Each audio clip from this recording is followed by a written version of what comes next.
논산훈련소 교회인가 그래서 논산훈련소 연무대 교회 그 병사들 세례식 하는데 우리 영락교회도 가곤 하는데요. 가보면 병사들이 쫙 앉아서 이 실로암 찬양을 하거든요. 언제부턴지 교회에서는 안 부르고 주로 거기서 많이 부르는데 감사합니다. 어두운 밤이죠, 그죠? 세상이 다 캄캄하고 어둡지만은 우리 주님이 계셔서 실로암에 가서 눈을 뜨는 거예요. 참 오늘 우리 국민들은 불행한 하루를 보낼 것 같습니다.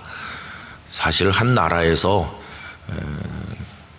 대통령이 탄핵이 되는 것도 불행한 것이고 그런 말이 나오는 것도 헌정이 중단되는 거니까 생각만 해도 참 불행한 일인데 이미 탄핵되었던 대통령이 한 분 있었고 또 이제 그런 일들이 벌어지고 있는 현실입니다. 그래서 우리가 왜 이런가, 뭐 잘 사는 나라가 됐다고 하는데 왜 이런가 하는 생각을 많이 해보죠. 뭐 여러 가지 이유들을 얘기하지만은 결국은 경제적인 문제라든가 여건의 문제가 아니고 인간의 문제다, 그런 생각이 들어요. 여러분들이 국민들이 지나간 몇십 년 동안에 경제 발전도 많이 하고 뭐 여러 가지 많이 했죠. 근데 그게 단숨에 눈에 보이는 것만 추구하다 보니까 눈에 보이지 않는 소중한 가치, 사람됨, 하나님 앞에서의 지켜야 될 인간의 근본적인 것들, 그런 것들이 다 무너져 내리다 보니까 이제 오늘에 와서 이런 모습이 된 것이라고 생각을 합니다. 그래서 여러분, 우리 교회가 정신 차려야 되겠습니다. 기도도 하고 우리 교회 안에 있는 성도들과 우리 학생들 반듯하게 잘 키우고 살아내야 세상이 어두워도 우리가 등불을 들 수 있어야 되니까 여러분들 요동하지 말고 하나님 앞에 기도하며 나가기를 원합니다. 오늘의 이 일들이 우리 나라와 또 우리 백성 그리고 또 우리 한 사람 한 사람의 삶의 전환점이 되고 전화위복이 되기를 원합니다. 하나님께서 우리에게 긍휼과 자비를 베풀어 주시기를 간절히 바랄 뿐입니다. 그런 가운데서도 오늘 이 새벽에 하나님께서 우리로 하여금 소망을 보게 하시고 기뻐서 박수치게 하셨으니 얼마나 감사해요. 이렇게 소중한 우리 자녀들을 주신 하나님, 정말 감사한 일이죠. 작년 올해 이제 코로나가 끝난 이후에 우리 교회 참 감사한 일은 교회 학교 어린 아이들부터 청년들까지 3040까지 젊은 세대가 많이 활발해지고 또 예배 참석하는 사람들도 많이 늘어났다는 겁니다. 그래서 우리 중등부도 굉장히 왕성하게 한 해를 보냈는데 우리 학생들 오늘 아침에 볼 수 있어서 너무나도 감사하죠. 또 대부분이 다 교복을 입고 왔네요. 학생 아니라 할까봐 입고 왔지. 김정은이 제일 무서워하는 우리 중동부, 우리 다시 한번 뜨거운 박수로 격려하겠습니다.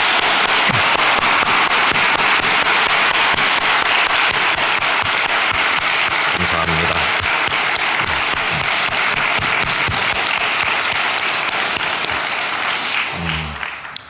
어쩌면 저렇게 주름살도 하나 더 없고 팽팽한지 우리도 저럴 때가 있었는데요, 그렇죠? 우리 학생들 위해서 기도 많이 해주시고 교회 학교를 위해서 여러분들의 기도를 많이 보태주시기를 부탁드립니다. 어느덧 한 해를 살아서 우리 12월 우리 새벽 기도회를 맞이했는데 우여곡절도 많고 사연 많은 한 해였지만은 하나님께서 우리 영락교회와 성도들을 보호해 주신 것을 감사드립니다. 1년만큼 우리 성도들 늙으셨겠죠. 매일 들여다보니까 잘 모르지만 한 1년만큼은 늙으셨을 거예요.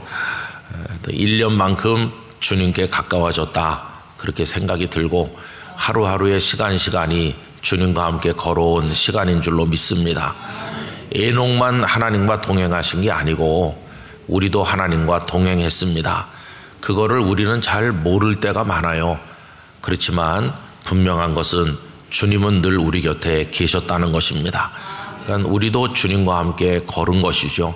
그래서 우리가 오늘의 에녹이라는 생각을 해보게 되면서 하나님 앞에 여기까지 도우신 그 에베네셀의 은혜에 대해서 깊은 감사를 드리는 것입니다. 이제 한 달 남았다고 했는데 벌써 또 한 주간은 지나고 시간이 쏜살같이 흐릅니다. 연말까지 이 주님 탄생하신 계절에 경건하고 복되게 살기를 원합니다. 요즘에 뭐 너나 할 것 없이 삶에 대한 두려움 모두가 다 느끼고 있는 것이죠. 젊은이들은 두려워서 결혼을 못한다고 합니다. 결혼하면 어떻게 가정을 꾸리나, 또 결혼한 부부들은 두려워서 아이를 못 낳는다고 합니다. 어떻게 아이를 낳을 수가 있나, 어떻게 키우지, 이런 걱정들이 다 있어요. 연세 드신 어른들은 어른들대로 다 그런 두려움이 있는 것이죠. 근데 오늘 새벽에 우리는 하나님의 말씀 한 절을 우리 마음에 새기길 원하는데, 오늘 본문 중에서 17절 말씀 다 같이 다시 한번 읽어보겠습니다. 너는 이 지팡이를 손에 잡고 이것으로 이적을 행할지니라. 아멘. 너는 이 지팡이를 손에 잡고 이것으로 이적을 행할지니라. 여러분, 이 말씀을 우리 각자에게 주시는 말씀으로 받길 원합니다. 이 말씀은 하나님께서 모세에게 주시는 말씀인데, 우리 자신의 이름을 그 앞에 있다고 생각하고 너 김은성은 이런 마음으로 이 말씀을 다시 한번 읽어보겠습니다. 너는 이 지팡이를 손에 잡고 이것으로 이적을 행할지니라. 이것으로 인생을 살아갈지니라. 이것으로 삶의 터전을 놓을지니라. 이것으로 공부를 해나갈지니라. 이것으로 너의 고민을 해결해 나가거라. 여러 가지 영역에서 말씀하시는 거죠. 그래서 하나님께서 오늘 아침에 우리에게 지팡이 하나씩을 주시는 겁니다. 그런데 늘어놓고 아무거나 하나 가져, 이게 아니고 딱 지정하셨어요. 이 지팡이라고. 이 지팡이, 다른 지팡이는 안 되고 이 지팡이라고 하셨어요. 이 지팡이를 하나씩 손에 들길 바랍니다.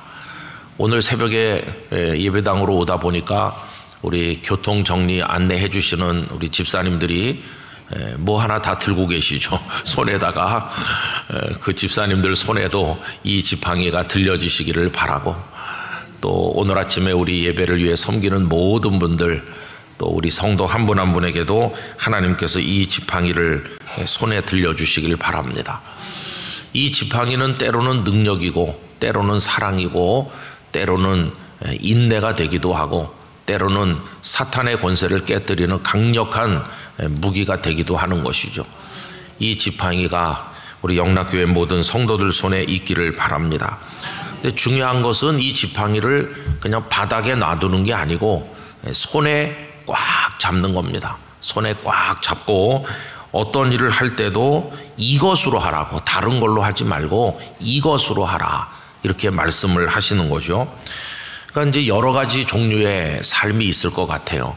지팡이가 아예 없는 사람, 그 다음에 지팡이를 가졌긴 가졌는데 이 지팡이가 아닌 엉뚱한 지팡이를 가진 사람, 또 이 지팡이가 있긴 있는데 그걸 손에 잡지 않고 그냥 바닥에 내버려 놓은 사람, 그런 사람도 있을 거 아니에요. 또 그 다음에 손에 이 지팡이를 들고 있기는 한데 막상 생활 현장 속에서는 다른 방법으로 살려고 하는 사람, 이 지팡이를 가지기는 했으나 활용하지는 못하는 사람, 여러 가지 종류의 사람이 있는 거죠. 지팡이가 없어도 안 되고, 엉뚱한 걸 가져도 안 되고, 가졌긴 한데 바닥에 놓고 있어도 안 되고, 또 손에 잡기까지는 했는데 정작 삶의 현장에서는 그걸 사용하지 못하는 자가 돼도 안 되는 것이죠. 이 지팡이를 손에 잡았을 뿐만 아니라 이 지팡이를 활용하고 승리하기를 원합니다. 그렇게 했던 분이 모세이시죠. 여러분, 모세는 이 지팡이를 손에 잡았어요. 손에 잡았는데 여러 경우에 그가 이 지팡이를 어떻게 하는지가 나오는데, 이 지팡이로 반석을 치니까 출애굽기 17장에서 물이 확 솟아났습니다. 이 지팡이를 홍해에다가 이렇게 내밀었더니 그 홍해가 이렇게 갈라졌어요. 모세는 이 지팡이를 늘 사용하였습니다. 여러분, 아말렉과의 전쟁에서 모세가 승리한 이야기를 아시는데, 그때 어떻게 했느냐 하면은 여호수아는 사람들을 이끌고 나가서 전쟁을 했습니다. 전투를 하고, 그 다음에 모세는 산 위에 올라가서 두 손을 이렇게 들어 올렸잖아요. 많은 분들이 그 본문을 얘기하면서 어떻게 그날 승리했을까라고 질문할 때 모세가 손을 들었기 때문이라고 설명을 해요. 저도 그런 말씀 많이 했고 또 많이 듣기도 했어요. 모세가 손을 든 게 사실이에요. 그리고 이제 그 팔이 피곤해서 내려오려고 하니까 아론과 훌이 옆에서 모세의 팔을 내려오지 않도록 붙들어 주었다, 그렇게 되어 있는데, 거기서 간과해서는 안 되는 건 뭐냐 하면 이렇게 들어올린 모세의 손이 빈손이 아니라는 거예요.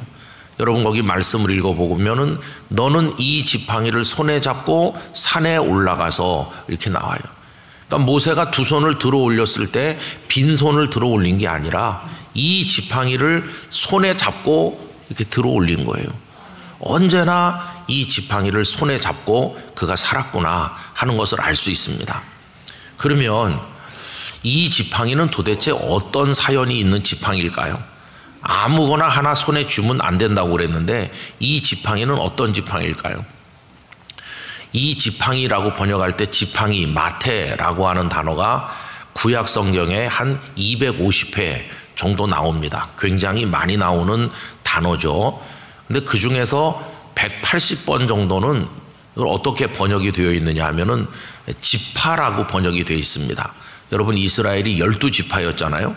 12지파인데 그 지파라고 되어 있는 그것도 마테입니다. 근데 어떻게 이 마테, 지파를 가리키는 단어가 지팡이가 됐을까라고 생각을 해보면은 여러분, 한 지파가 사람이 수만 명이죠.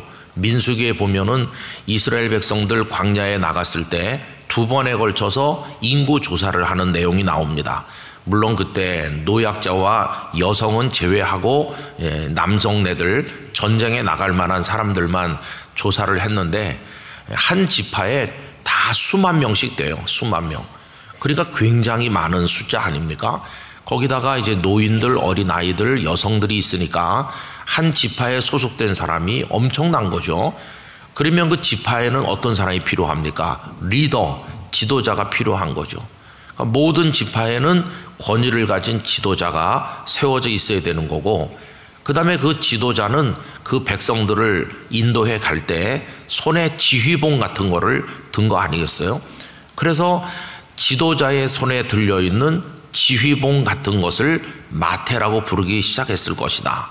그래서 그 지파가 원래 마테인데 이제 거기서 의미가 더해지면서 지도자가 되는 사람들을 그들이 손에 들고 있는 그걸 마테라고 불렀을 것이다.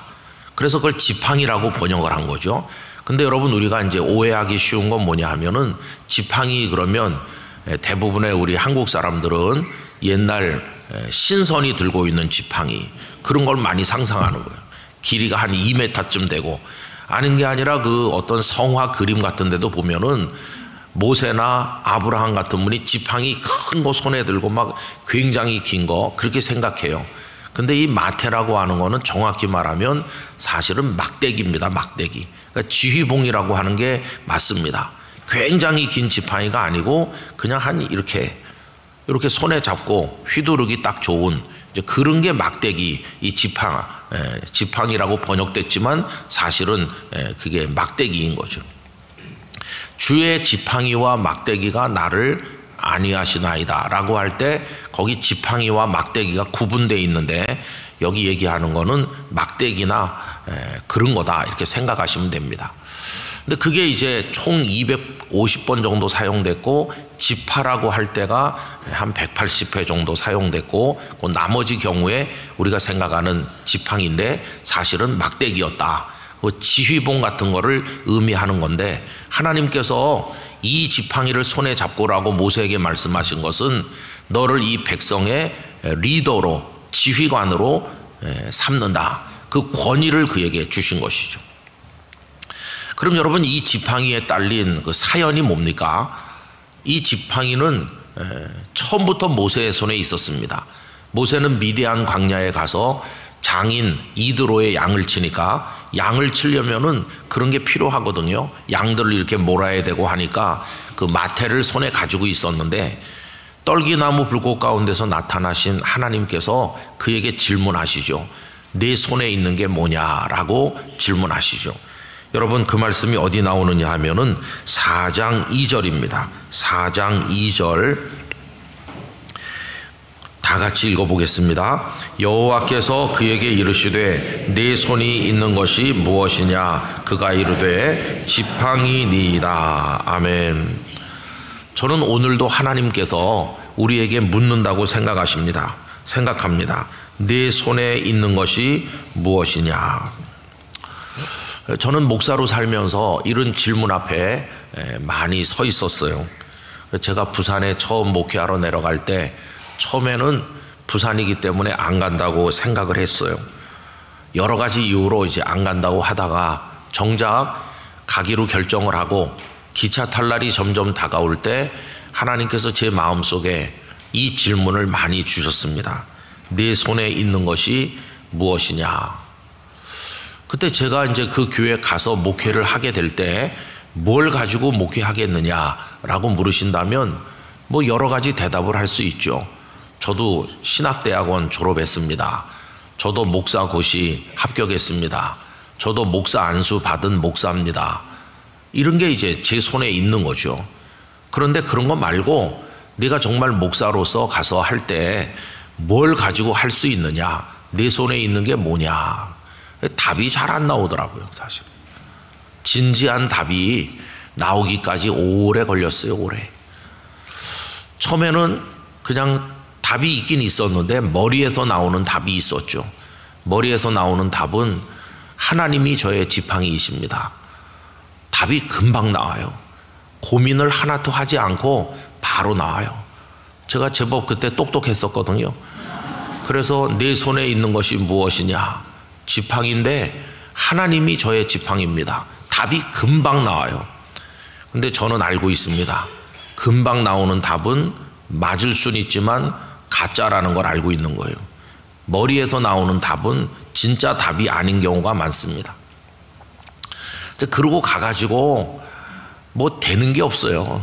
가서 얼마 안 돼서 아들도 머리 수술했지, 뭐 교인들도 뭐 늘지도 않고 교회도 맨날 이렇게 하고 가슴이 답답하고 또 귀신 들린 청년이 있어서 교회가 영적으로 굉장히 소란스럽고 그 일로 인해서 성도들을 교회법에 의해서 치리해야 되는 그런 상황이 오고 참 마음이 아프더라고요. 한 번도 생각해보고 경험해본 적도 없는 일이 벌어지는 거죠. 예배 시간에 그 청년이 막 소리를 지르니 예배 드리다 말고 다 성도들이 예배가 중단되고 설교하다 중단해야 되고 그 일로 인해서 그 학생은 결국 죽었고 그 과정에서 그 여러 성도들이 결부돼 가지고 장로님 부인 권사님을 치리하고 성도 한 20명을 주일 2부 예배 시간에 치리하고 그런 게 이게 도대체가 듣기만 했지 목회 현장에서 일어나는 거를 상상도 못했거든요.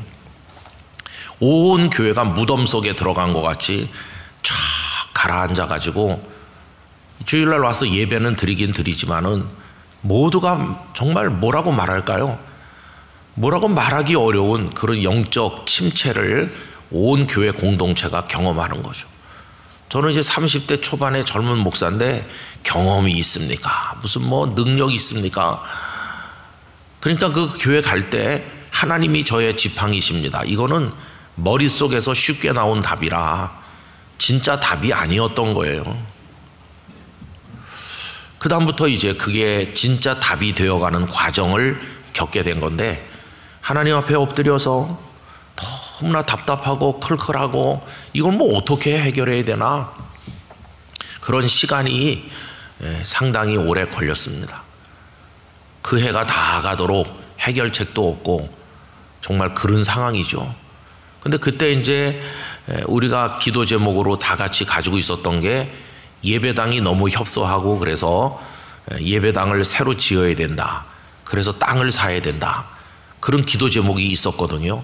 근데 땅을 사려고 해도 그 영도 바닥을 많이 헤매고 다녔는데 우리가 생각할 땅 구할지 못했어요. 한 3년을 찾아다니고 부동산 만나고 그래도 적절한 땅이 없어가지고 굉장히 그것도 낙심되고 있는 터이고 교회 안에선 이런 일이 벌어졌고 그런 거죠. 그래도 여러분 이제 그 과정을 통해서 수학이 없는 건 아니에요. 그게 뭐냐 하면은 그 답이 머릿속에서 금방 나왔던 답이 가슴에서 나오게 해주시는 은혜가 임하는 거예요. 가슴에서 오래 걸려서 나오지만 그때 그 답은 가짜가 아닌 진짜 답이죠. 진짜 답. 하나님이 나의 지팡이십니다. 하나님밖에 붙들 게 없습니다. 하나님만이 저의 소망이십니다. 하나님만이 우리의 구원자이심을 믿습니다. 그거는 머릿속에서 금방 나오는 답이 아니고 많은 고뇌, 눈물, 몸부림, 많은 기도 그걸 통해서 나오는 건데 그건 진짜 답이 되는 거예요. 하나님 저의 교만을 용서해 주세요. 저를 불쌍히 여겨주세요. 뭐 성도들은 나중이고 이 젊은 철없는 목사 좀 살려주세요. 이렇게 하면서 하나님 앞에 기도한. 그리고 그 고백이 이제는 가슴에서 어렵게 나오지만 거짓이 아닌 진짜 고백으로 정말 하나님 없으면 안 되겠다. 정말 하나님밖에 없구나. 이게 이제 진실한 고백이 되게 하는 시간이죠. 그래서 헛된 시간은 아니었어요. 그리고 이제 그해 말이 되어 가는데 어느 날 하나님께서 우리를 위로해 주시는데요. 참 놀랍죠. 그 일을 맡아서 추진하던 안수 집사님 한 분이 교회로 오시더니 목사님 교회를 지을 만한 땅이 나타났는데 가보시겠습니까? 그래서 그해 겨울에 우리가 일단 기도 제목은 1000평의 땅을 구하는 거였지만은 일단 450평을 사게 됐어요. 그래서 성도들에게 땅을 450평 샀습니다라고 하니까 그렇게 1년 넘게 침체되었던 성도들의 마음이 불과 며칠 만에 확 살아나는 걸 느꼈습니다.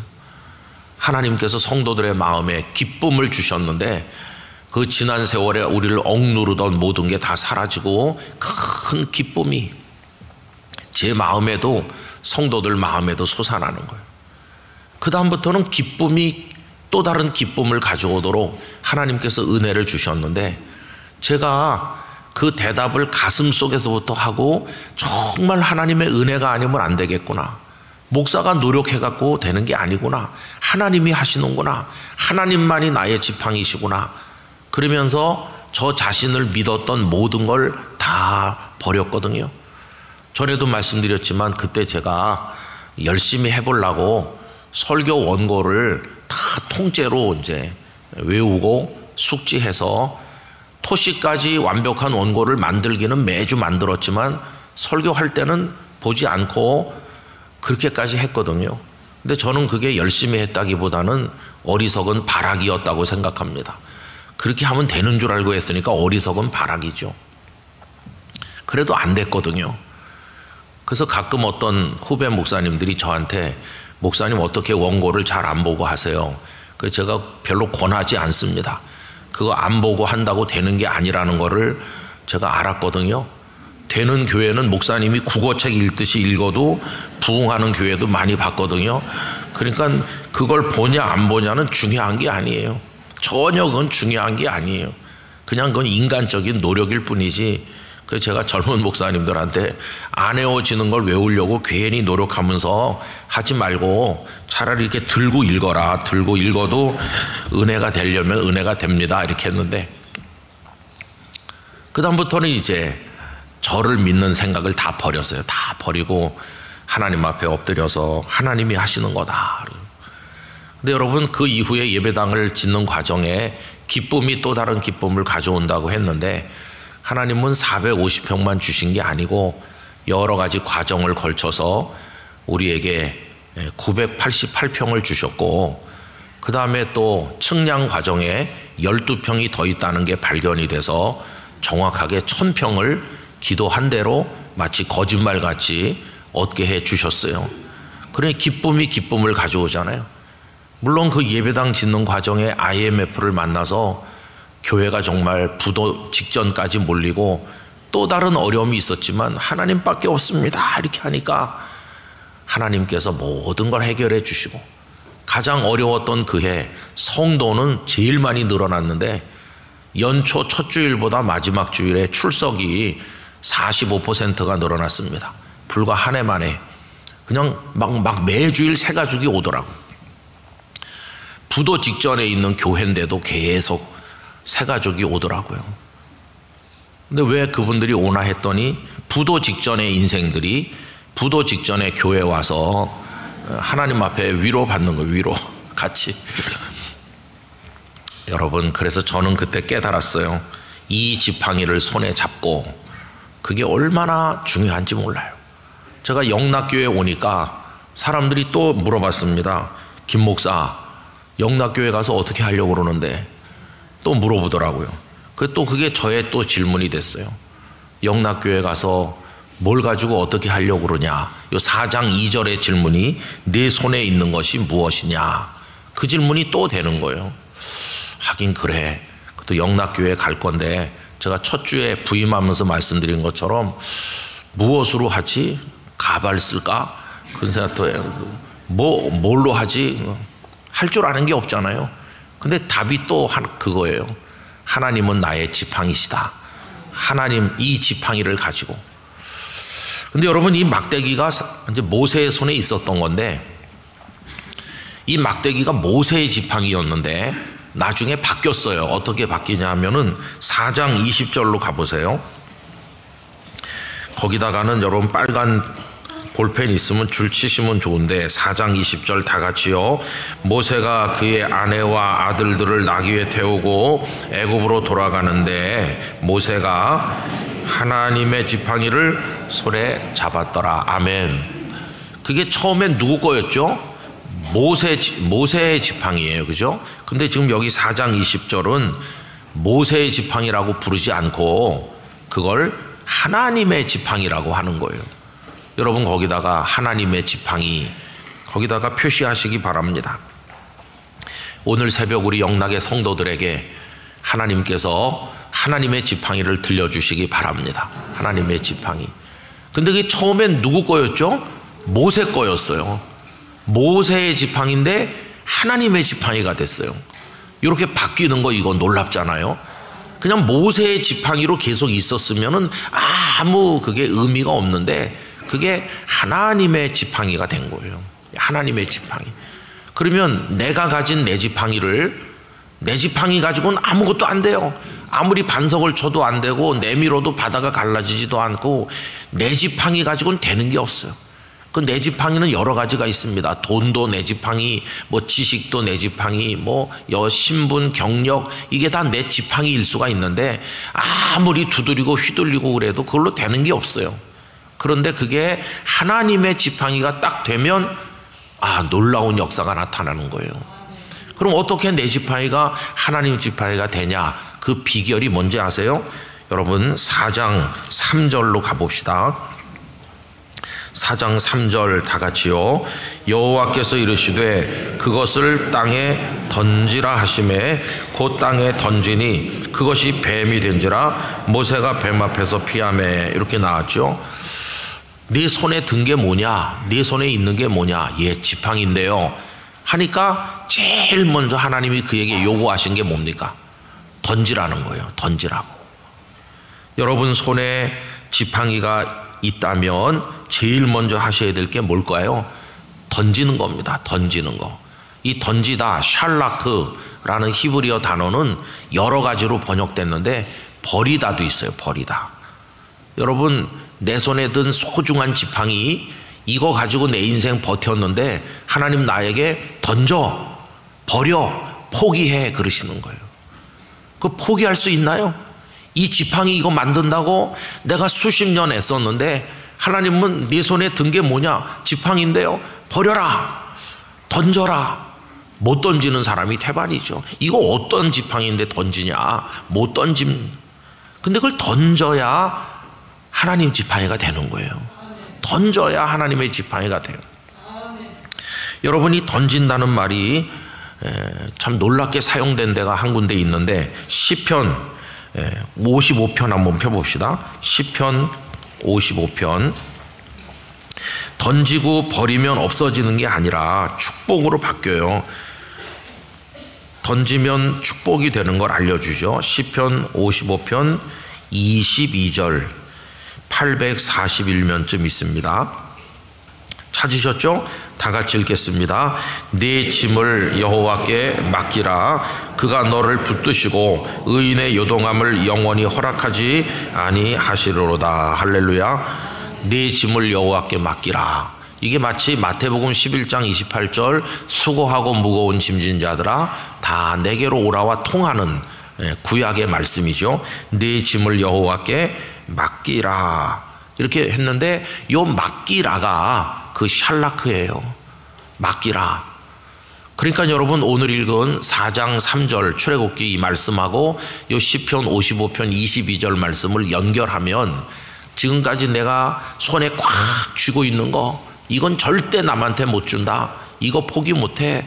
이게 내가 어떻게 얻은 건데 그러면서 움켜잡고 있잖아요. 그런데 하나님은 그거를 던지라고 하잖아요. 포기하듯이 버리라고. 그러면 버리면 없어지는 겁니까? 없어지는 게 아니라 하나님께 맡기는 거예요. 하나님께 맡기면 그 마른 막대기에 불과한 거기에 하나님의 능력이 그 속에 들어가고 하나님의 손길이 함께하면 그게 다시 내 손으로 들어오는데 이번엔 뭐가 돼서 들어올까요? 하나님의 지팡이로 바뀌어서 내 손에 들어오는 거예요. 그러니까 내 지팡이가 하나님의 지팡이가 되는 그 과정에 반드시 들어있어야 될 게 포기하는 겁니다. 내려놓는 겁니다. 그냥 던지고 버리는 겁니다. 과감하게 포기하듯이 던지면 그게 우리의 무거운 인생의 짐을 주님께 맡기는 축복이 될 뿐만 아니라 그게 나중에 변해서 적을 이기는 하나님의 지팡이가 되어 우리 손에 다시 들려진다는 것입니다. 그래서 하나님의 지팡이가 된 거예요. 다시 출애굽기로 돌아옵시다. 그래서 그 지팡이를 던지라고 요구하셔서 모세가 던졌더니 그게 뱀이 됐잖아요. 그 다음에 이제 4절로 가보면 여호와께서 모세에게 이르시되 네 손을 내밀어 그 꼬리를 잡으라. 그가 손을 내밀어 그것을 잡으니 그의 손에서 지팡이가 된지라. 다시 모세의 손에 들어왔어요. 다시 모세의 손에 들어왔는데 이제는 단순한 마른 막대기가 아니라 이 지팡이를 손에 잡고 이적을 행하라고 하시는 놀라운 하나님의 능력의 지팡이가 된 것이 그 과정을 우리들이 통과하길 원합니다. 전 우리 중동부 학생들에게 이 얘기를 꼭 해주고 싶어요. 열심히 공부해서 지식을 쌓고 또 돈을 벌고 여러 가지 할 텐데 이건 내 지팡이야 이렇게 움켜쥐고 있으면 그냥 내 막대기로 끝나요. 그런데 나중에 주님 앞에 이걸 던지듯이 내려놓으면 하나님의 지팡이로 변해서 우리 손에 쥐어주실 때 인생의 승리자가 된다고 하는 걸 우리가 배워야 되는 것이죠. 그래서 여러분 반드시 하나님 앞에 그걸 던지는 그걸 해보시기 바랍니다. 또 이 던진다, 맡긴다 이거는 구도상으로 어떻게도 이해될 수 있냐면은 그분께 드린다 이렇게도 표현돼요. 여러분 어떤 분이 아주 세상에 나가서도 잘 살 수도 있고 성공할 수도 있는 자질과 여건을 갖췄는데 다 내려놓고 그리고 주님을 위해 바치는 분이 있잖아요. 제가 이제 요새 우리 교단 장로회 신학대학교 이사장을 맡고 있는데요. 며칠 전에 학교에 가서 교수 대표, 직원 대표, 학생 대표 면담을 했습니다. 이제 신임 총장님을 선출해야 되기 때문에 그분들이 하고 싶은 말이 있다. 그래서 이제 제가 면담을 했어요. 근데 그 학생 대표 한 분을 만나고 참 마음에 깜짝 놀랐어요. 신대원 대표가 여성이시더라고요. 근데 굉장히 활발하고 아주 사람이 대단하더라고요. 그 영특함이나 모든 게. 그래서 어떻게 신학교에 왔습니까? 그랬더니 사실은 남편이랑 같이 왔대요. 같이 입학했대요. 그럼 전에는 뭘 했습니까? 그러니까 이분이 우리나라 유수의 언론사에 상당한 자리에 있었던 여성이시고 언론, IT 계통의 언론, 어떤 디지털 언론 이런 거 그쪽으로 박사님이시고 다른 대학에서 지금 강의도 하고 그런 분인데 얼마든지 잘 살 수 있어요. 그런데 하나님의 부르시는 음성이 너무 강렬해서 그래서 그 좋은 자리 그거 다 그냥 내려놓고 신학생이 된 거예요. 부부가 다. 그래서 제가 이렇게 말했습니다. 단순한 신학만 공부하지 말고 앞으로 복음도 옷을 입어야 된다.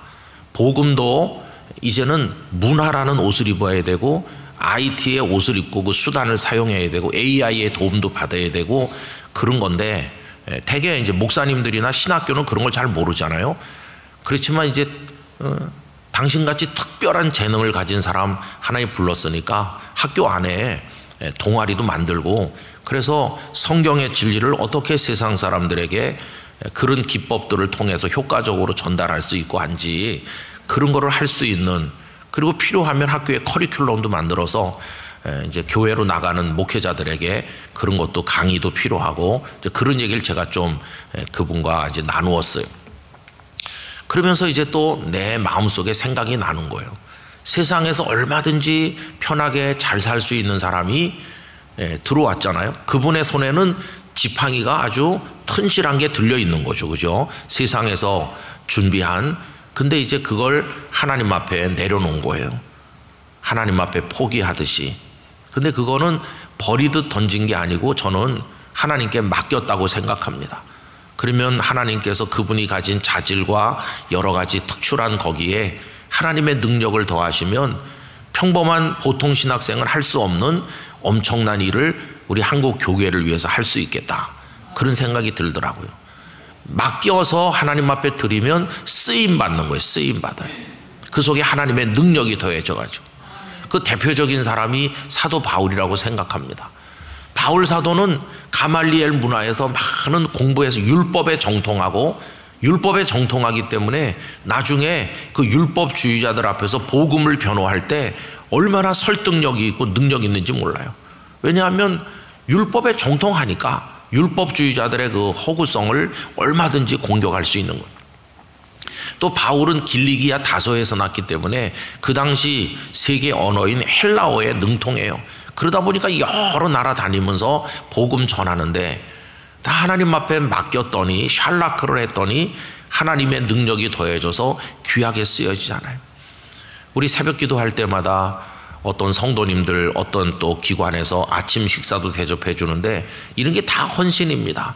내가 하나님 앞에 시간을 드립니다. 물질을 드립니다. 내가 섬김을 바칩니다. 이게 내 손에 있는 그 마태를 하나님의 손에다가 맡기는 거죠. 그럼 내 물질이 소중하게 쓰여지고 내 시간이 성도들을 기쁘게 하고 나의 섬김이 하나님께 영광이 되고 그래서 여러분 내 지팡이가 하나님의 지팡이가 되는 과정에 반드시 우리는 던지는 포기 버리듯이 하는 포기 그러면서 주님께 맡기는 위탁 주님께 드리는 헌신 하여튼 내 손을 떠나야 되는 거예요. 내 손을 떠나면 그 다음엔 하나님의 지팡이가 되어 우리 손에 들려지게 될 줄로 믿습니다.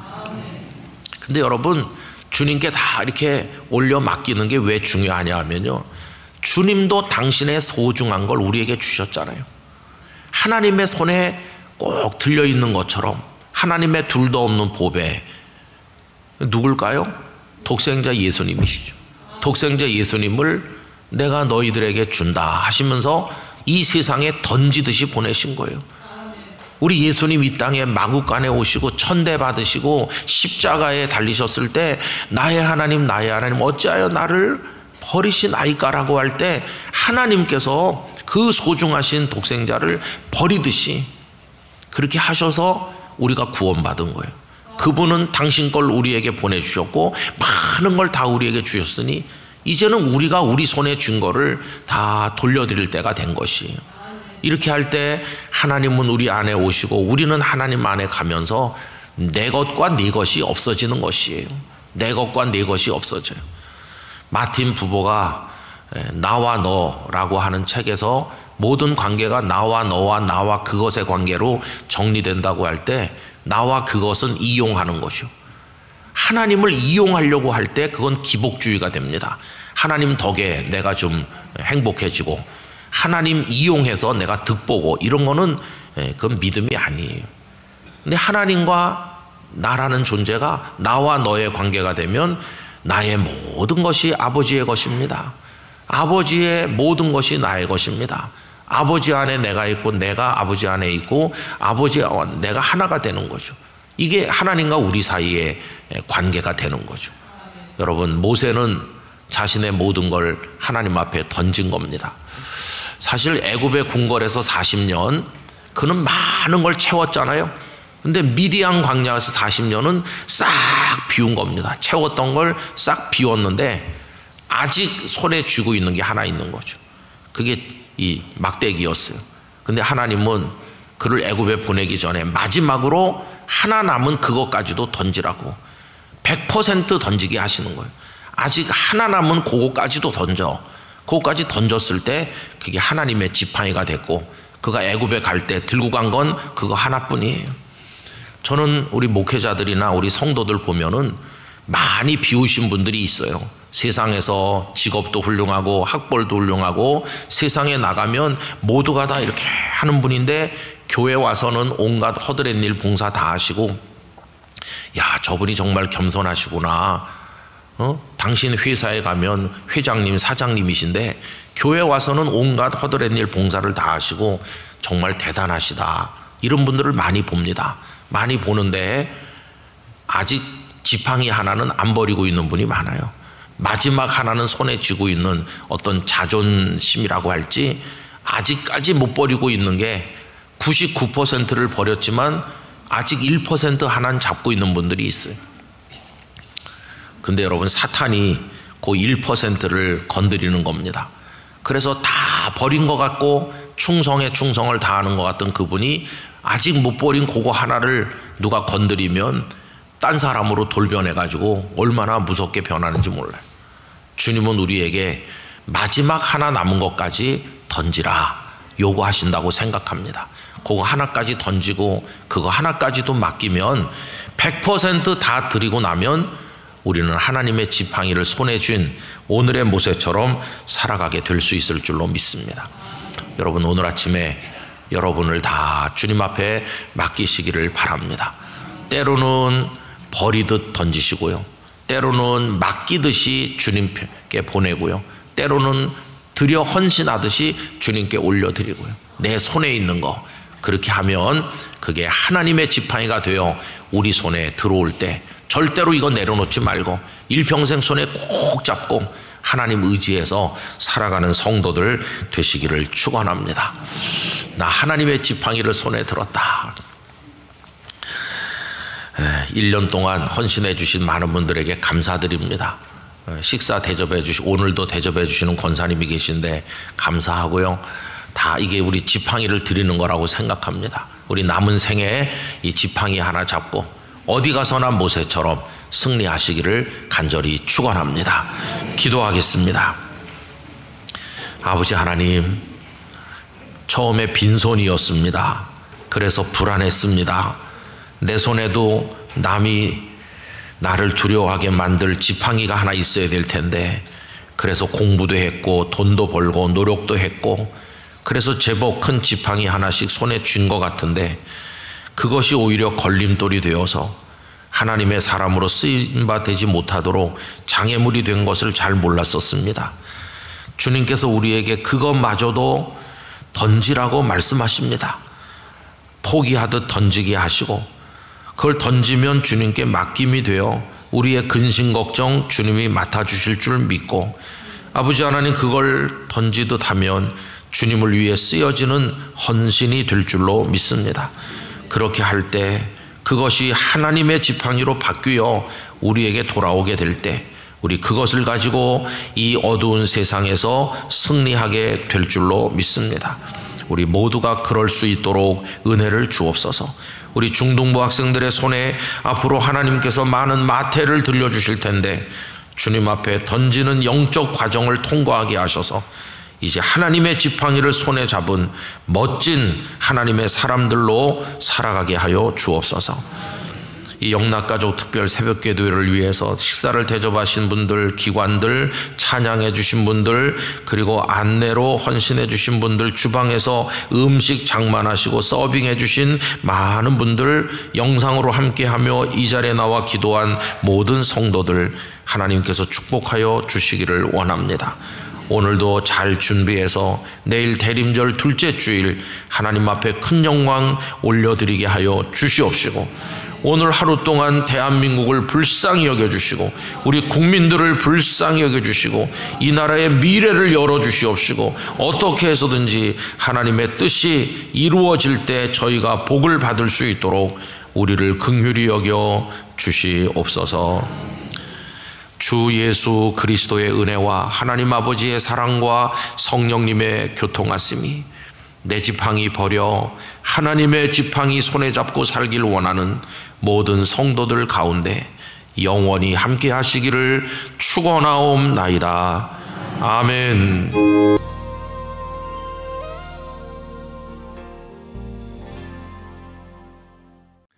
찬양처럼 주님의 약속 믿고 나가기를 원합니다. 오늘 미끄러운 눈도 오고요, 또 참 마음이 아프지만 도로를 봉쇄해가지고 우리 성도들이 길이 막혀서 오시다가 어려움을 많이 겪는 것 같습니다. 여러분, 참 어려운 환경인데 오늘 첫 주일 예배를 하나님 앞에 드리게 해주십니다. 올 한 해 동안 영적으로나 육체적으로나 가정적으로나 하나님의 샬롬이 여러분들과 함께 하시길 바랍니다. 그래서 경건한 예배자로 52주일 예배하고 하나님의 뜻을 이루는 성도들 되시기를 바랍니다. 우리 교회 방문하신 분들, 또 불편한 가운데 영상으로 예배하는 분들, 오늘 부속실에서 예배하는 모든 이들에게 하나님의 은총이 함께 하시기를 기원합니다. 그렇게 우리가 80주년 했는데 올해가 이제 80주년 됐어요. 그리고 오늘 첫 주일인데 좀 다른 거 같습니까? 똑같은 거 같죠? 뭐 79주년일 때나 80주년일 때나 똑같은 겁니다. 똑같은데 우리 마음이 다른 겁니다. 우리 마음이 올 한 해 우리 영락교회 성도들이 조금 다른 마음으로 하나님을 섬기고 우리 교회를 사랑하면서 믿음 생활에 힘쓰기를 바랍니다.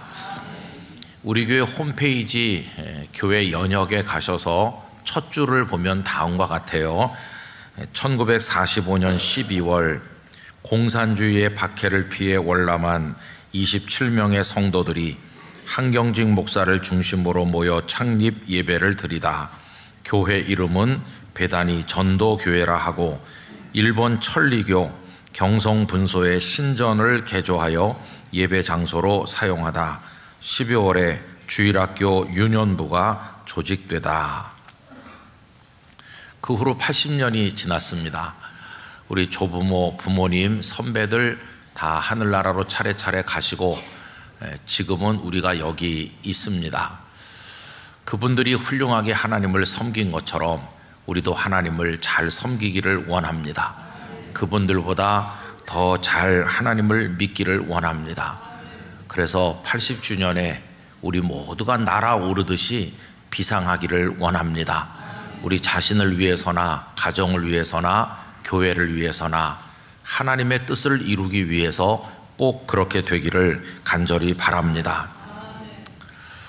매년 목사가 부담 느끼는 것 중에 하나는 새 표를 정하는 겁니다.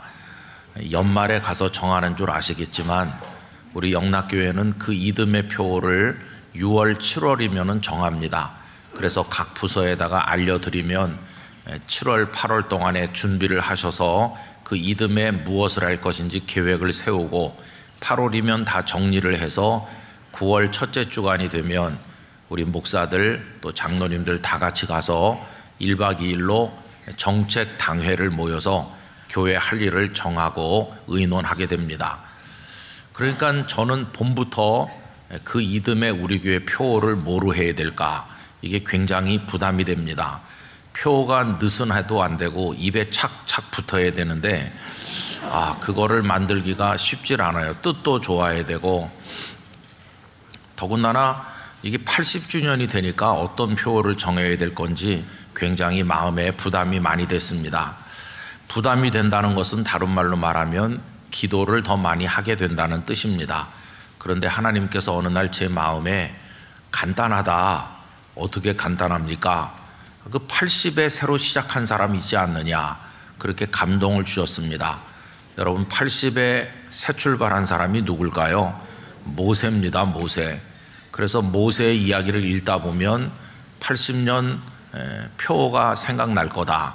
그래서 제가 모세를 묵상하다가 표를 정한 것입니다. 은혜의 80년, 이제 거룩한 땅에서 비상하라. 그런 표를 하나님으로부터 받게 된 겁니다. 첫 주일이고 또 표 얘기를 하는데 그냥 지나갈 수가 없죠. 그래서 제가 할 테니까 여러분들이 따라서 해주시면 되는데, 그냥 한 번만 합시다. 한 번만. 은혜의 80년, 이제 거룩한 땅에서 비상하라. 아멘. 다 외우셨죠? 네, 뭐 좀 짧게 해도 괜찮아요. 다 생각 안 나면 끝에 가서 비상하라 그것만 하고 이렇게 날아오르시면 되는 거예요. 그런데 오늘은 이제 첫 주일 예배를 드리면서 이 표를 이제 모세의 인생하고 맞춰가지고 우리 영락교회가 어떻게 출발해야 될까, 이제 그거를 생각을 하려고 합니다. 여러분, 모세가 120년을 살았잖아요. 그런데 하나님의 부르심을 받은 건 80 났을 때잖아요. 그 앞에 80년은 하나님의 은혜로 살아온 생애입니다. 정말 아주 신묘막측한 하나님만이 베푸시는 은혜가 모세에게 임했는데, 모세가 태어날 때는 애굽 왕 바로가 이스라엘 가정에 남자아이들이 태어나면 나일강에 던져서 죽이라는 잔인한 법이 시행될 때였는데, 그 아버지 아므람과 어머니 요게벳은 모세를 강에 던지지 않고 갈대 상자 안에 띄울 때까지 3달 동안은 집에서 숨겼고, 그 다음에는 못 숨기니까 할 수 없이 상자에 담아가지고 이제 나일강 가장자리 갈대 숲에 띄워놓고 딸 미리암을 내보내서 어떻게 되는지 지켜보게 했지요. 그런데 바로의 딸이 강가에 나왔다가 그 갈대 상자를 발견했고, 모세가 거기서 발견된 겁니다. 인간적으로 생각해 보면 최악의 상황으로 발견된 건데, 하나님은 사람의 마음을 감동시켜서 아무도 상상 못할 일이 일어났는데 이 공주가 사랑하는 마음을 가지게 됐고 자기 아들로 삼게 된 겁니다. 그래서 궁궐에 들어가서 왕자의 신분이 되었고, 애굽의 그 문물을 40년 동안이나 배우고 익히게 하셨으니 하나님만이 베푸실 수 있는 은혜입니다. 더군다나 어머니가 유모가 돼가지고 젖을 물리면서 어린 시절을 키워줄 수 있었으니까 이것도 얼마나 놀라운 은혜인지 몰라요. 친어머니가 월급 받으면서 자기 아들 키우는 이상한 상황이 벌어졌는데 하나님께서 다 돌보신 겁니다. 그래서 모세는 장차 지도자가 되면 아주 요긴할 여러 가지를 그 애굽에서 이제 배우게 된 건데, 그것 또한 하나님의 은혜입니다. 나이 40이 됐을 때 아직 영적으로 성숙하지 못하고 또 젊음에 객기가 있었던 그가 동족을 돕는다시고 애굽 사람 하나를 죽이게 됐는데, 그로 인해서 그는 도피하게 되었죠. 오갈 데가 없었는데 하나님께서는 미디안 광야에 이드로의 가정을 준비해서 그가 머물 피난처가 되게 하시고, 이드로의 딸 십보라와 결혼해서 아들 둘을 낳게 하시고, 그 40년 동안 애굽에서 준비한 것과는 또 다른 방향의 준비, 하나님 앞에 설 수 있는 준비를 갖추게 하셨으니 그것 또한 하나님의 은혜입니다. 그래서 80세가 딱 되었을 때 하나님께서 그를 부르신 것이죠. 모세의 80년 은혜의 시간이었구나 생각을 하게 되는 것처럼 우리 영락교회 80년은 은혜의 세월인 줄로 믿습니다. 그래서 우리 표어를 그 앞에 은혜의 세월이라고 이제 80년을 규정한 겁니다.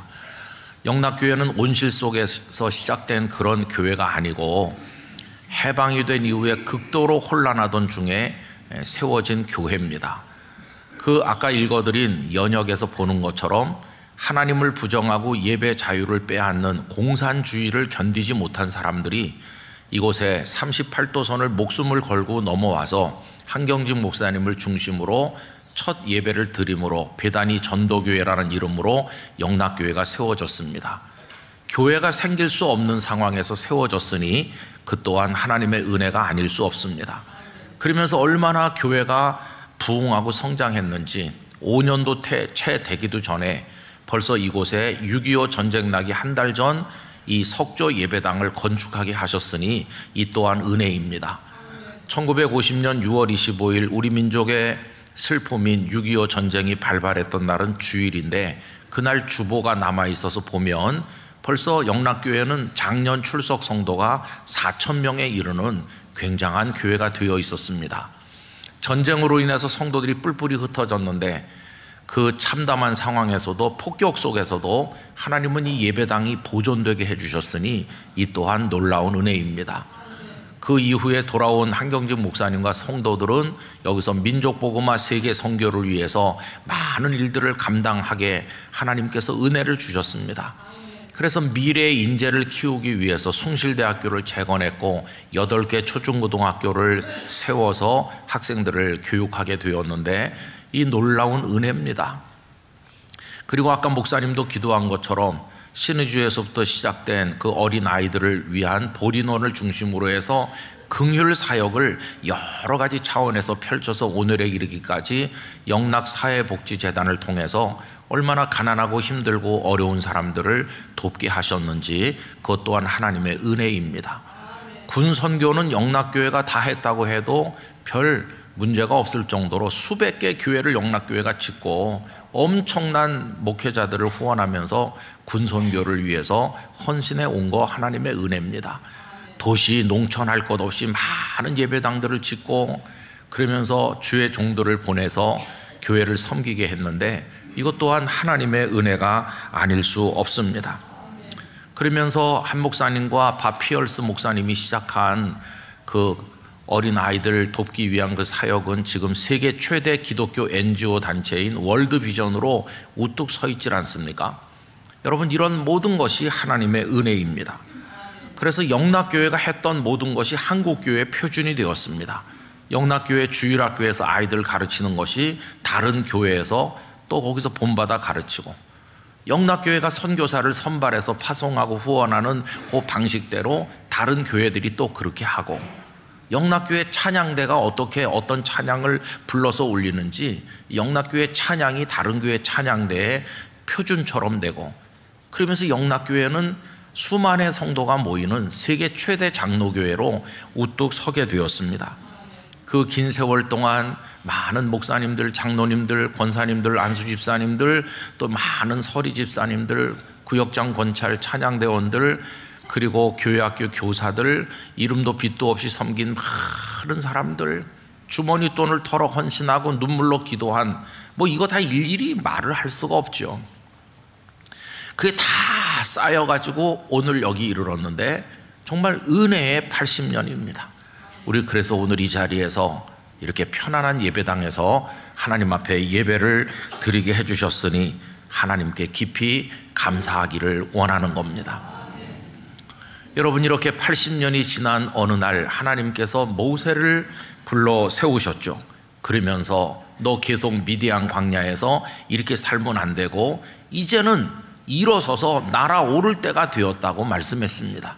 여러분, 그것이 모세에게 주신 사명이었습니다. 어느 날 모세가 장인의 양을 먹이기 위해서 호렙산 기슭을 다니고 있었는데 떨기나무에 불이 붙었는데 사그러들지 않는 이상한 모습을 보고 가까이 갔을 때 하나님께서 그에게 말씀하셨습니다. 사명이죠. 오늘 본문 10절 다 같이 읽어보도록 하겠습니다. 이제 내가 너를 바로에게 보내어 너에게 내 백성 이스라엘 자손을 애굽에서 인도하여 내게 하리라. 사명을 주신 겁니다. 양을 먹이는 너에게 민족을 인도하는 사명을 준다, 이렇게 하신 겁니다. 여러분, 하나님께서 모세에게 사명을 주신 이유가 뭘까요? 그것은 이스라엘 백성들이 애굽에서 얼마나 고통받고 있는지 그 형편을 잘 아셨기 때문입니다. 7절부터 보시면 이렇죠. 여호와께서 이르시되 내가 애굽에 있는 내 백성의 고통을 분명히 보고 그들이 그들의 감독자로 말미암아 부르짖음을 듣고 그 근심을 알고 내가 내려가서 그들을 애굽인의 손에서 건져내고 그들을 그 땅에서 인도하여 아름답고 광대한 땅, 젖과 꿀이 흐르는 땅, 곧 가나안 족속, 헷 족속, 아모리 족속, 브리스 족속, 히위 족속, 여부스 족속의 지방에 데려가려 하노라. 이제 가라. 이스라엘 자손의 부르짖음이 내게 달하고 애굽 사람이 그들을 괴롭히는 학대도 내가 보았으니. 하나님께서 그들의 형편을 다 알고 계시기 때문에 모세를 이렇게 세우시는 것입니다. 그와 마찬가지로 우리 영락교회 하나님께서 비상하라는 사명을 주시는 데는 한국교회 형편과 대한민국의 형편과 이 지구촌의 영적 형편을 하나님께서 잘 알고 계시기 때문이라고 믿습니다. 하나님은 한국교회를 잘 알고 계십니다. 얼마나 영적으로 부패되어 있는지, 얼마나 힘을 잃었는지, 얼마나 신앙적 혼선을 겪고 있는지, 그리고 목회자들과 교회 지도자들이 얼마나 용기를 잃어버리고 의기소침해 있는지, 그리고 얼마나 인본주의화 되어 있는지 하나님은 한국교회 형편을 잘 아십니다.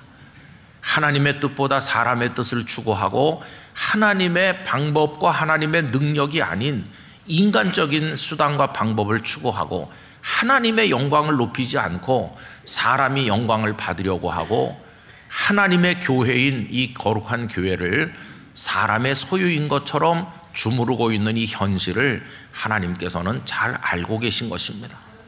그러는 와중에 많은 성도들의 영혼이 힘을 잃고 고통 가운데 있는 것 또한 하나님께서는 잘 알고 계십니다. 뿐만 아니라 하나님께서는 대한민국의 현실도 잘 알고 계십니다. 얼마나 산업화 속에서 사람들이 다 물질의 노예가 되었는지, 돈이면 다 된다는 가치관 속에서 허덕이고 있는 우리 사회를 아십니다. 무질서가 극에 달하고 법이 권위를 잃어버리고 혼란에 혼란이 가중되고 있는 우리 형편을 하나님은 아십니다. 저 북한 땅에 굶주리고 하나님을 없다고 하면서 예배의 자유가 박탈당한 많은 동족들의 아픔도 하나님께서는 알고 계십니다. 그러면서 전 세계적으로 전쟁과 기근 속에 고통받는 이 지구촌의 인류를 하나님께서는 다 알고 계십니다. 그렇기 때문에 그 형편이 그러한 줄 아시기 때문에 모세를 이렇게 세우시듯이 우리 영락교회 하나님께서는 사명을 주시는 줄로 믿습니다. 하나님께서는 영락교회가 세속화되지 않기를 원하십니다. 이 강단이 오염되지 않기를 원하십니다. 가감없는 십자가와 부활의 복음이 선포되기를 원하십니다. 진리의 기둥과 터가 되기를 원하십니다. 영적인 혼란에 빠져 있는 자들에게 믿음의 정도가 무엇인지를 보여주는 교회가 되라고 말씀하시는 줄로 믿습니다. 그러면서 믿는 게 뭔지를 그리스도인들의 삶을 통해 영락교회 성도들의 살아가는 모습을 통해 모델이 되어주고 그 샘플이 되어주라고 말씀하고 계시는 줄로 믿습니다.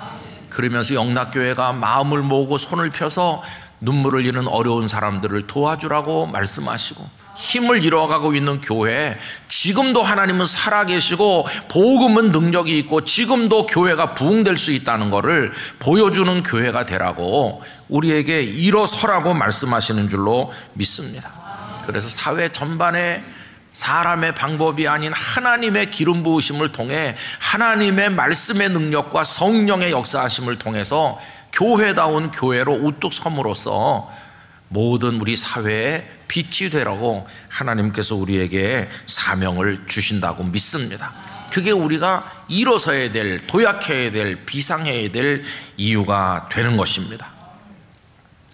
여러분, 그렇다고 한다면 이 비상하는 건 어디서 시작하는 것인가요? 모세는 어디서 시작했나요? 하나님께서는 거룩한 땅에서 시작하라고 하십니다. 오늘 본문 5절 아까 읽은 데 보면 네가 서 있는 땅은 거룩한 땅이니 라고 말씀하시잖아요. 거룩한 땅에서 시작하는 겁니다. 5절을 우리 다 같이 읽어보도록 하겠습니다. 하나님이 이르시되 이리로 가까이 오지 말라. 네가 선 곳은 거룩한 땅이니 네 발에서 신을 벗으라. 아멘. 어디서 시작하는가? 거룩한 땅에서 시작하는 겁니다. 여러분, 그날 모세가 서 있었던 그 땅은 그냥 보통 땅입니다. 호렙산 기슭에 그 전에도 수없이 돌아다녔던 그런 땅 중에 한 부분인데 왜 그날 그곳을 거룩한 땅이라고 하실까요? 그것은 거룩하신 하나님께서 거기 계시기 때문에 거룩한 땅이 된 겁니다. 하나님이 계시면 어디나 거룩한 땅이 됩니다.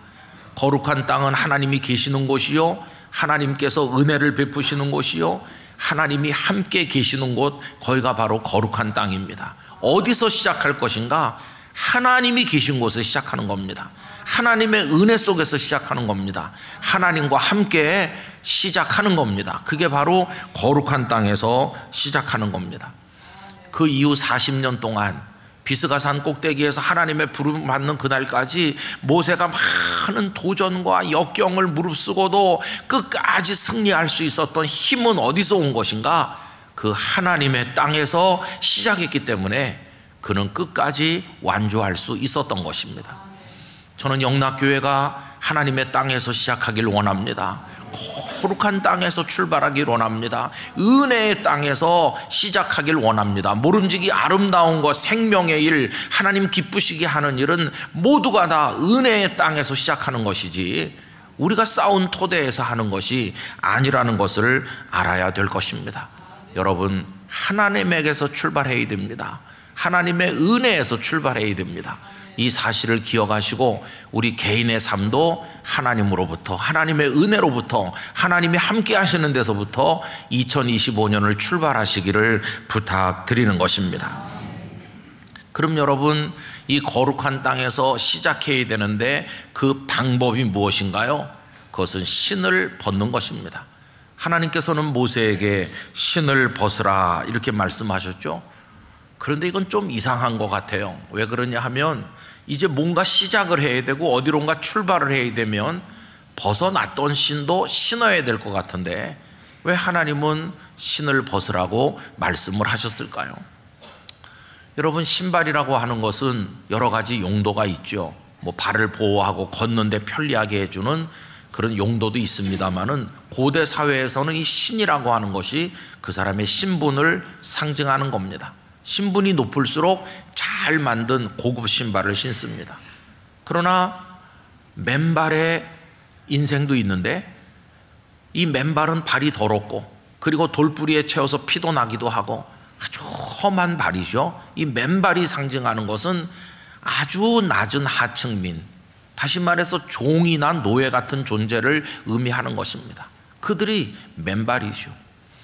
근데 하나님께서는 그에게 내 앞에서 너는 맨발이 되거라, 너는 나의 종이 되거라, 내 앞에 엎드리거라, 네가 내게 보일 수 있는 가장 낮은 자세로 내 앞에 머물거라, 이렇게 말씀하는 겁니다.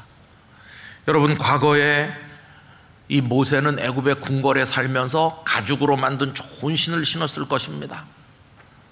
그런데 이제는 신을 벗으라고 요구받고 있는 거죠. 이게 무엇을 의미합니까? 지나간 세월에 네가 의지했던 거, 자랑스럽게 여겼던 거, 내 마음에 기쁨이 되었던 거, 너를 교만하게 만들었던 모든 거, 너의 지식과 경험과 힘과 그 모든 경륜들, 그거 다 벗어던지고 이제는 내 앞에서 맨발이 되라고 말씀하시는 겁니다. 인간적인 자랑거리 그거 다 버리라고 말씀하는 겁니다.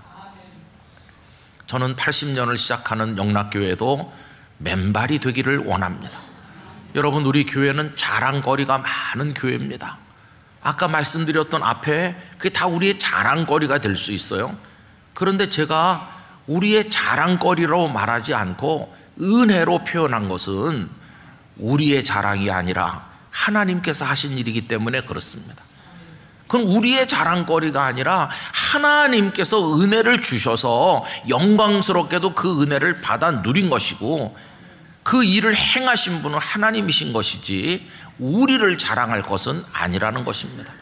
지나간 80년 은혜의 80년이었습니다. 하나님이 은혜 베푸신 시간이었습니다. 우리는 은혜를 받은 시간입니다. 하나님께서 다 하셨습니다. 그러면서 겸손하게 엎드릴 때 그게 바로 우리의 신을 벗는 일이 될 줄로 믿습니다. 그렇게 신을 벗고 엎드리는 것입니다. 여러분, 왜 하나님께서 신을 벗고 종처럼 엎드리라고 하실까요? 낮추라고 하실까요? 상식적으로 생각해 보면 알 수 있어요. 더 높이 이렇게 뛰어오르고 날아올라야 되는데, 여러분 어떤 모임에 가서 상을 받는 사람이 있어요. 그럼 사회자가 그 아무개 분은 이 강단으로 단 위로 올라오세요. 그러면 단 위로 올라가요. 스포트라이트가 그에게 향하는 거죠. 그가 가운데 딱 서 있습니다. 사람들이 박수를 막 보내죠. 이게 자랑거리가 많고 상 받는 사람의 모습이죠. 이렇게 서 있으면 뛰어오를 수 있나요? 뛰어오를 수 없습니다. 조금이라도 뛰어오르려면 다리를 이렇게 굽혀야 되는 거예요. 다리를 굽혀서 탄력을 받아야 이렇게 뛰어오를 수 있지, 뻣뻣하게 서가지고는 뛰어오를 수가 없어요. 여러분, 이건 중요한 원리입니다. 좀 더 높은 곳에 좀 더 고상한 삶으로 조금 더 존귀하게 뛰어오르려면 조금 내려가야 됩니다. 무릎을 굽히는 거, 엎드리는 것은 하나님께서 주시는 힘을 얻기 위한 예비 단계요, 준비 동작이라는 걸 알아야 되는 것이죠. 우리가 더 높이 아름답게 날아오르기 위해서는 하나님 앞에서 낮추면 낮출수록 하나님께서 우리에게 힘과 능력을 주실 때 우리는 날아오를 수 있게 될 것입니다. 자랑하면서 박수 받으면서 뻣뻣하게 서가지고는 거기가 가장 높은 자리지 더 이상 높은 곳으로 오를 수는 없을 것입니다. 그래서 은혜의 80년이라고 한 것입니다. 80주년을 시작하면서 우리가 우리의 자랑거리를 이야기하면 하나님께서는 무척 섭섭해 하실 것입니다. 하나님께서 하신 줄로 알고 우리는 신을 벗는 모습으로 하나님 앞에 서기를 원합니다. 여러분, 우리가 신을 벗으면 하나님은 우리의 맨발을 맨발인 채로 두시지 않고 은혜의 새 신을 신겨주실 줄로 믿습니다. 이스라엘 백성들이 광야를 40년이나 걸어다니는데 그들의 발이 부르트지 않았다. 이게 뭘 말해주는 겁니까? 신명기 8장 4절, 이 40년 동안에 내 의복이 헤어지지 아니하였고 내 발이 부르트지 아니하였다. 이 말씀은 하나님께서 은혜의 신을 신겨주시니까 하나님 안에서 걸어갔더니 그들의 발이 부르트지 않았다. 내가 만든 나의 신발 신고 물집이 생기고 발이 부르터서 더 걸을 수 없게 돼 나가 쓰러지는 사람 많은 세상인데, 하나님이 신겨주시는 신을 신으면 우리들은 하나님 안에서 잘 감당할 수 있게 될 줄로 믿습니다. 그날로부터 40년, 비스가산 꼭대기에서 하나님의 부름을 받는 그날까지 모세의 가슴 속에 지워지지 않았던 한 장면은 바로 그 떨기나무 불꽃 앞에서 그날 하나님의 부르심 받은 일이었을 겁니다. 그게 그의 인생의 전환점입니다. 모처럼 한가한 저녁이 되었을 때 많은 이스라엘 사람들이 모세 곁에 모였겠죠. 어떻게 살아오셨는지 당신의 개인적인 이야기를 좀 들려주세요. 그럼 모세가 깊은 생각에 잠길 것입니다. 내가 자네들의 지도자가 됐네만 내 인생이 참 파란만장했네. 그러면서 어려서 들어서 알고 있는 그 갈대 상자에 담겨 버려졌었다는 그 얘기부터 시작해서 궁궐에 들어가게 된 신비막측한 그 하나님의 손길, 그리고 애굽의 바로 왕 앞에 가서 내 백성을 인도하라고 하기까지 미디안 광야에서 있었던 일, 떨기나무 불꽃 앞에 부름받은 그 사명의 이야기, 그거 다 이야기했을 겁니다. 근데 가장 자세하게 말한 장면이 뭘까요? 하나님께서 나를 부르셨다. 떨기나무 불꽃에서 부르셨다. 특별히 그가 이스라엘 백성들을 인도해서 출애굽한 다음에 시내산 아래 와서 한참을 머물면서 하나님의 계명을 받고, 그러면서 백성을 가르치고 언약궤를 해가지고 성막을 만들고 그랬잖아요. 그 시내산이 거기가 바로 호렙산인데 거기 머물면서 그날의 그 장면을 백성들에게 개인적으로 많이 말하지 않았겠어요? 평생 잊을 수 없는 거죠. 여러분, 올해가 우리 영락교회 성도들에게 잊을 수 없는 한 해가 되기를 원합니다. 여러분 개인 차원에서도 그런 은혜의 자국이 여러분의 삶에 진하게 찍혀지시기를 바랍니다. 하나님의 축복을 많이 받는 한 해가 되시기를 바랍니다. 여러분들의 삶에 승리가 있으시기를 간절히 기원합니다. 올 한 해 하나님께서 우리 교회에 복을 주실 줄 믿습니다. 교회가 힘을 얻을 줄 믿습니다. 부흥될 줄 믿습니다. 기도의 자리가 부흥될 줄 믿습니다. 성도들의 기도에 하나님 응답해 주실 줄로 믿습니다. 지금도 하나님의 교회가 이렇게 살아 일어날 수 있다는 것을 다른 교회들이 다 보고 용기를 얻을 수 있도록 올 한 해 하나님께서 우리를 사용해 주실 줄 믿습니다. 위축되지 말고 겁을 먹지 말고 강하고 담대한 용기를 가지고 우리 모두가 나가기를 간절히 원합니다. 여러분, 이런 용기, 이런 담력은 어디서 얻는 것입니까? 답은 하나입니다. 하나님이 계시기 때문에 우리는 두려워하지 않는 것입니다. 여러분, 오늘 본문 말씀 6절을 다 같이 읽어보도록 하겠습니다. 또 이르시되 나는 내 조상의 하나님이니 아브라함의 하나님, 이삭의 하나님, 야곱의 하나님이니라. 모세가 하나님 배웠기를 두려워하여 얼굴을 가리매. 그날 모세는 하나님을 처음으로 대면하여 체험하기 때문에 하나님 두려워했습니다. 그런데 하나님께서 모세야, 나 너희 조상의 하나님이다. 아브라함, 이삭, 야곱의 하나님이다. 이제부터는 너의 하나님이 되려고 한다. 그 이후로 모세는 더 이상 하나님을 두려워하지 않았습니다. 언제나 친구처럼 하나님과 대면했고 하나님과 속삭여서 여호와 하나님과 말씀을 함으로 인하여 모세의 얼굴에 광채가 났다고 그랬습니다. 올 한 해 영락교회 성도들도 하나님과 가까이 지내심으로 여러분의 삶에서 하나님의 빛이 드러나기를 원합니다.